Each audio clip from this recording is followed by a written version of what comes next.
வணக்கம். இன்றைய முக்கிய செய்திகள். பேட்மிண்டன் வீராங்கனை சிந்துவிற்கு முதல்வர் ரங்கசாமி வாழ்த்து தெரிவித்துள்ளார். இது தொடர்பாக அவர் வெளியிட்டுள்ள வாழ்த்து செய்தியில், ஜப்பான் ஓபன் 2026 பேட்மிண்டன் தொடரின் மகளிர் ஒற்றையர் பிரிவில் சிந்து சாம்பியன் பட்டத்தை வென்றுள்ளார். இப்பட்டத்தை வென்று முதல் இந்தியர் என்ற சாதனை படைத்த வீராங்கனை சிந்துவிற்கு வாழ்த்துக்கள்.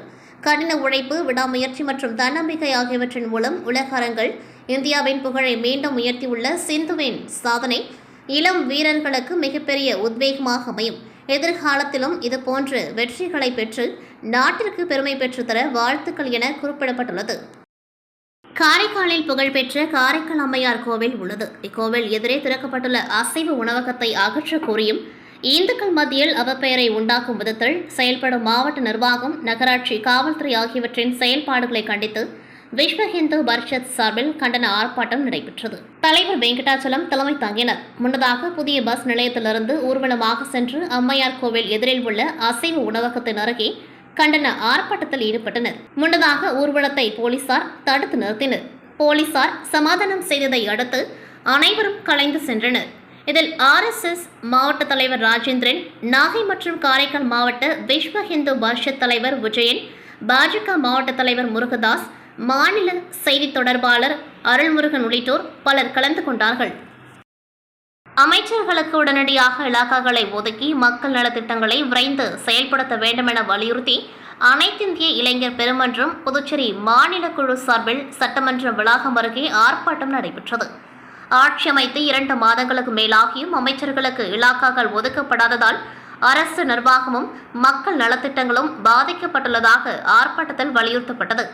ஆர்ப்பாட்டத்திற்கு மாநில தலைவர் முருகன் தலைமை தாங்கினார். மாநில செயலாளர் எழிலன் நோக்கவுரையாற்றினர். இந்திய கம்யூனிஸ்ட் கட்சி மாநில செயலாளர் சலீம், மாநில நிர்வாக குழு உறுப்பினர் அந்தோணி உள்ளிட்டோர் கண்டன உரையாற்றினர். இதில் AIYF மற்றும் AISF நிர்வாகிகள், உறுப்பினர்கள் பலர் கலந்து கொண்டார்கள். புதுச்சேரி கல்வி சீர்திருத்தவாதியும் சுற்றுச்சூழல் ஆர்வலருமான சோனம் வாங்சுக் கைது செய்யப்பட்டதை கண்டித்தும் நீட் தேர்வை ரத்து செய்ய வலியுறுத்தியும் டெல்லியில் நடைபெற்று வரும் ஜனநாயக போராட்டங்களை மத்திய அரசு ஒடுக்குவதாக கண்டித்தும் மார்க்சிஸ்ட் கம்யூனிஸ்ட் கட்சி சார்பில் ராஜா திரையரங்கம் அருகே கண்டன ஆர்ப்பாட்டம் நடைபெற்றது. மாநில செயலாளர் ராமச்சந்திரன் தலைமை தாங்கிய இந்த ஆர்ப்பாட்டத்தில் மாநில நிர்வாகிகள், கட்சி தொண்டர்கள், மாணவர்கள், இளைஞர்கள், பெண்கள் மற்றும் ஜனநாயக அமைப்புகளின் பிரதிநிதிகள் திரளாக பங்கேற்று ஒன்றிய அரசுக்கு எதிராக முழக்கங்களை எழுப்பினர். நீட் தேர்வை ரத்து செய்ய வேண்டும், கல்வியில் சமத்துவத்தை உறுதி செய்ய வேண்டும், அரசு பள்ளி மாணவர்களின் மருத்துவ கல்வி வாய்ப்புகளை பாதுகாக்க வேண்டும், மாநிலங்களின் கல்வி உரிமையில் ஒன்றிய அரசு தலையிடக்கூடாது என்பன உள்ளிட்ட கோரிக்கைகளை வலியுறுத்தி பதாகைகள் ஏந்தி ஆர்ப்பாட்டத்தில் ஈடுபட்டனர். தட்டாஞ்சாவடி பகுதியைச் சேர்ந்த நபரை டெலிகிராம் மூலம் தொடர்பு கொண்ட மர்ம நபர் பகுதி நேர வேலை இருப்பதாகவும் அதில் வரும் டாஸ்கை முடித்தால் பணம் சம்பாதிக்கலாம் என கூறியுள்ளார். இதை நம்பிய அவர் 45,000 ரூபாய் வரை பணத்தை அனுப்பி ஏமாந்தார். வில்லியனூர் பகுதியைச் சேர்ந்த நபரின் கிரெடிட் கார்டு கணக்கிலிருந்து மர்ம நபர்கள் 1,98,120 ரூபாயை அவருக்கு தெரியாமல் எடுத்துள்ளனர். குண்டுபாளையம் பகுதியைச் சேர்ந்த பெண் ஒருவரை தொடர்பு கொண்ட மர்ம நபர் தன்னை தனியார் நிதி நிறுவன ஊழியர் என அறிமுகப்படுத்திக் கொண்டார். பின் குறைந்த வட்டியில் 4 லட்சம் ரூபாய் கடன் பெற்று தருவதாக கூறி செயலாக்க கட்டணமாக 76,742 பெற்று ஏமாற்றியுள்ளார்.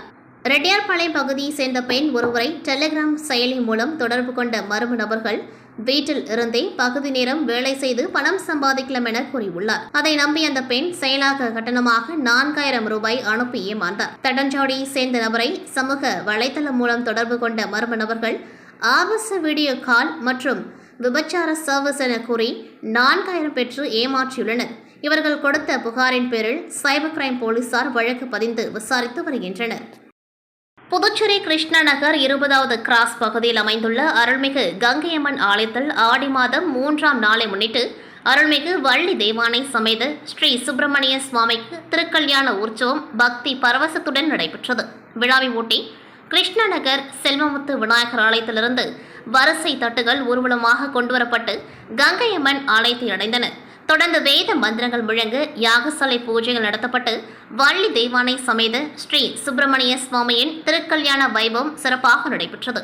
இந்த ஆன்மீக நிகழ்வில் முன்னாள் அமைச்சரும் சட்டமன்ற உறுப்பினருமான ஜான்குமார் கலந்து கொண்டு சுவாமி தரிசனம் செய்தார். விழாவில் திரளான பக்தர்கள் பங்கேற்று சுவாமி தரிசனம் செய்தனர். அவர்களுக்கு அறுசுவை அன்னதானமும் மகளிருக்கு பிரசாதமும் வழங்கப்பட்டது. திருவிழாவிற்கான ஏற்பாடுகளை ஊர் பெரியவர்கள் மற்றும் விழா குழுவினர் சிறப்பாக செய்திருந்தனர். புதுச்சேரி மாநிலம் வில்லையனூர் கொம்யூனுக்குட்பட்ட அரசூர் குளத்துமேடு அருள்மிகு ஸ்ரீ புற்றுமாரியம்மன் ஆலயத்தின் 21ஆம் ஆண்டு திருவிழாவை ஒட்டி நடைபெற்ற ஊஞ்சல் உற்சவம் பக்தி பரவசத்துடன் நடைபெற்றது. சிறப்பு அலங்காரத்தில் அம்மன் ஊஞ்சலில் எழுந்தருள பூசாரிகள் தாலாட்டு பாடல்கள் பாடி வழிபாடு நடத்தினர். இதில் அரசூர் குளத்துமேடு மற்றும் சுற்றுவட்டார பகுதிகளைச் சேர்ந்த திரளான பக்தர்கள் கலந்து கொண்டு சுவாமி தரிசனம் செய்தனர். விழாவை தொடர்ந்து சுமங்கலி பிரசாதம் வழங்கப்பட்டதுடன் 500க்கும் மேற்பட்ட பக்தர்களுக்கு அறுசுவை அன்னதானம் வழங்கப்பட்டது. விழா ஏற்பாடுகளை கோவில் விழா குழுவினர் மற்றும் கிராம மக்கள் இணைந்து செய்திருந்தனர். புதுச்சேரி தமிழ் சங்க மரங்கள் பிரெயின் பாக்ஸ் லேர்னிங் ஹப் நிறுவனத்தின் 2ஆம் ஆண்டு நிறைவு விழா நடைபெற்றது. நிகழ்ச்சியில் பிரெயின் பிரேக்கர்ஸ் சென்னை நிறுவனர் அம்பிகா விஸ்வேஸ்வரன், SV வித்யாலயா நிறுவனர் அனுராதா ஆகியோர் சிறப்பு விருந்தினர்களாக பங்கேற்றனர். விழாவை ஒட்டி மாண்டசரி ஆசிரியர் பயிற்சி குறித்த விழிப்புணர்வு நிகழ்ச்சி, குழந்தைகளுக்கான மிட் பிரெயின் ஆக்டிவேஷன் பயிற்சி முகாம், ஓவிய போட்டி உள்ளிட்ட பல்வேறு நிகழ்ச்சிகள் நடைபெற்றன. 70க்கும் மேற்பட்ட மாணவர்கள் ஓவிய போட்டியில் பங்கேற்ற நிலையில் 50க்கும் மேற்பட்ட மாணவர்கள் கண்களை கட்டிக்கொண்டு ஓவியம் வரைவது, கேரம், யோகா, சிலம்பம் உள்ளிட்ட திறமைகளை வெளிப்படுத்தினர். மேலும் சிறப்பாக பயிற்சி பெற்ற மாணவர்களுக்கு பட்டமளிப்பு விழா முறையில் சான்றிதழ்கள் வழங்கப்பட்டன. இதில் மாணவர்கள், பெற்றோர்கள் மற்றும் பொதுமக்கள் திரளாக பங்கேற்று நிகழ்ச்சியை சிறப்பித்தனர். பன்னாட்டு லயன்ஸ் சங்கத்தின் பாண்டிச்சேரி நண்பர்கள் நகர் லயன்ஸ் சங்கம் சார்பில் 2026-27ஆம் ஆண்டிற்கான புதிய நிர்வாகிகள் பதவியேற்பு மற்றும் சேவை பணி ஏற்பு விழா புதுச்சேரி கென்னடி நகர் பகுதியில் உள்ள லயன்ஸ் பீச் அரங்கில் நடைபெற்றது. விழாவிற்கு சங்க தலைவர் ஞானபாலு தலைமை தாங்கினார். புதிய நிர்வாகிகளுக்கு PMJF முரளி முருகன் மாவட்ட ஆளுநர் பதவி பிரமாணம் செய்து வைத்தார். புதிய உறுப்பினர்களை MJF சிவகாந்தன் 2ஆம் துணை ஆளுநர் சங்கத்தில் இணைத்து வைத்தார். தொடர்ந்து மண்டல தலைவர் ரமேஷ்குமார் லயன்ஸ் சங்கத்தின் சேவை திட்டங்கள் மற்றும் சமூக பணிகள் குறித்து விளக்கம் அளித்தார். இந்த நிகழ்ச்சியில் மாவட்ட அவை செயலாளர் NR மணிச்சந்திரன், மாவட்ட அவை பொருளாளர் சக்திவேல், வட்டார தலைவர் கோவிந்தராஜ், மாவட்ட தலைவர் குரு உள்ளிட்ட நிர்வாகிகள் கலந்து கொண்டு புதிய நிர்வாகிகளுக்கு வாழ்த்து தெரிவித்து சமூக சேவையில் சிறப்பாக செயல்பட வாழ்த்துக்களை தெரிவித்தனர்.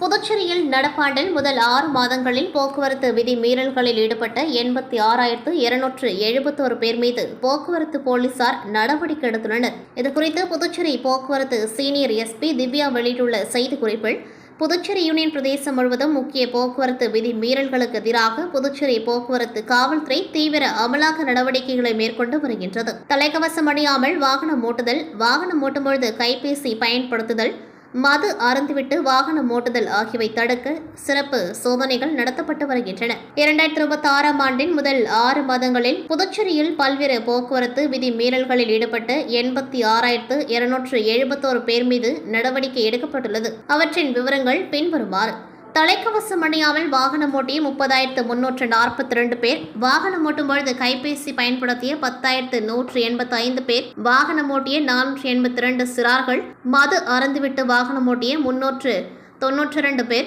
சீட் பெல்ட் அணியாமல் வாகனம் ஓட்டிய 3,889 பேர், எதிர் திசையில் வாகனம் ஓட்டிய 5,377 பேர், சிவப்பு விளக்கை மீறி சென்ற 4,736 பேர், ஏர் ஹாரன் பயன்படுத்திய 200 பேர், மாற்றியமைக்கப்பட்ட சைலன்சர் பயன்படுத்திய 29 பேர், அஜாக்கிரதையாக வாகனம் ஓட்டிய 647 பேர், அனுமதிக்கப்பட்ட எண்ணிக்கை விட அதிக பயணிகளை ஏற்றி சென்ற 161 பேர் மற்றும் பிற போக்குவரத்து விதி மீறல்களை மீறிய 29,831 பேர், மொத்தம் 86,271 பேர் மீது நடவடிக்கை எடுக்கப்பட்டுள்ளது என குறிப்பிடப்பட்டுள்ளது. இத்துடன் செய்திகள் நிறைவடைகின்றது. நன்றி, வணக்கம்.